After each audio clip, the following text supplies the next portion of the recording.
In and I had an idea on a putter. I wanted to reproduce Bobby Jones's putter, the Calamity Jane.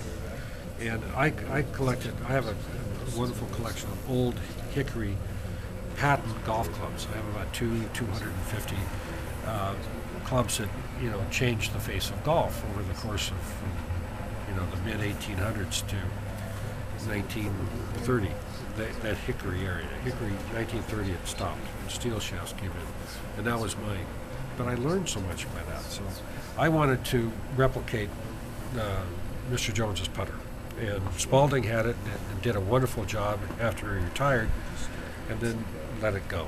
Just lost interest after the course of years. So I brought it back, went to the PGA show, and it was really a nice job I did, in a box and everything. And then I looked around, and all the big manufacturers, golf was booming at that time, right at 1981 or 80.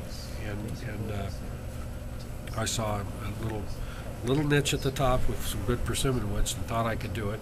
I was too stupid not to think better or dumb or whatever. And so I started making persimmon woods, and I knew what I wanted to make. And it got the last two that were ever used by Leonard and Justin and Davis Love. I think it was 1997 PGA or something back at Congressional. We both used the same model. Was it your model? Yep. Was it your club? Yep. What do you learn We from were carving? the number one wood at the Masters a number of years. Under what name? Under Cleveland? Uh-huh. What do you learn from forging a wood that you can use now in a wedge? Well, what I did there in Cleveland is I was hands-on. I ground things. I ground masters, and learning how to do things is what you do. What I do today, I go and I bench the masters that go in the forgings or the casting. Both of them, and I'll work with our designers at CAD. Everything's computer now. And I'll work and say some things can't be done or can't be finished, or so there's a lot of stuff that I learned early on by these wonderful craftsmen from Germany these tool makers that I've learned and passed on. So it's still valuable today. Yeah. Thank goodness. Where was that foundry that you first worked in? It was in Paramount, California. Paramount? Called Four Star. And Charlie Lyons, he doesn't have it anymore. I think he sold it.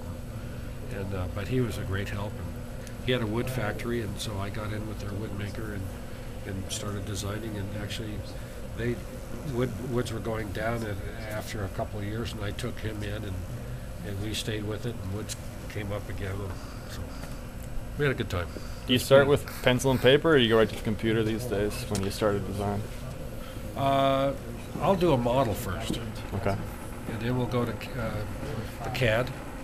And sometimes I'll take the model straight to, the model goes to CAD. Yep.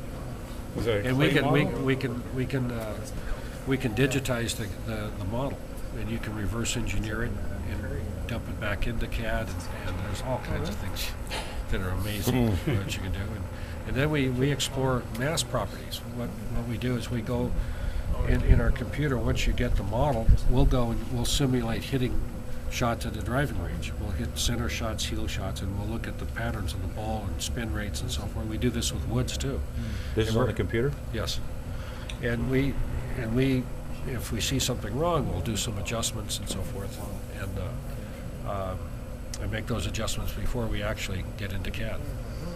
So we'll make those modifications into the new CAD, and we then get some prototypes back, verify it on the test center, and then take it out to tour for testing. That original model, what does that mean? Is that clay? Is that the sun? No, No, clay will be a resin.